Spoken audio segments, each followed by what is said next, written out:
He dug a trench through the entire property and filled it with a massive amount of gasoline. He installed detonators along the enemy's inevitable path, covering all the traps with weeds to hide them. The most critical part of this revenge plan was the lethal traps inside the underground tunnels. First, he sawed off a double-barreled shotgun to the perfect length and fixed it at the tunnel entrance. Then he sharpened countless steel bars until they were like razor blades and arranged them in deep pits within the tunnel.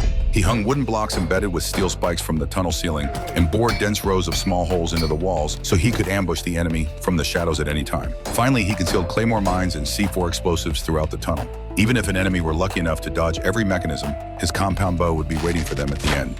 After completing the setup, he went to his foster daughter's grave, hung his medal on her tombstone, and traveled alone to Mexico. He broke into his enemy's villa, took out the leader's brother, and intentionally left the farm's location at the scene for the enemy to find.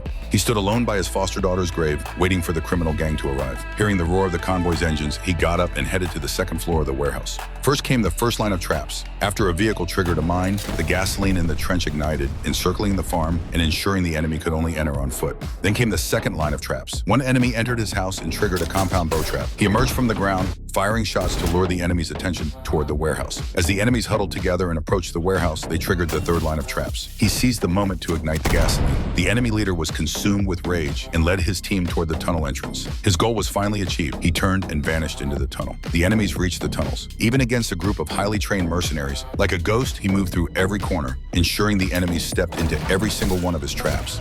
In less than 3 minutes, only the leader was left alive. To flush the leader out, he pressed the button, detonating all the bombs in the tunnel, causing the farm above to collapse. The leader crawled out of the tunnel into the warehouse. He and his compound bow had been waiting there for a long time.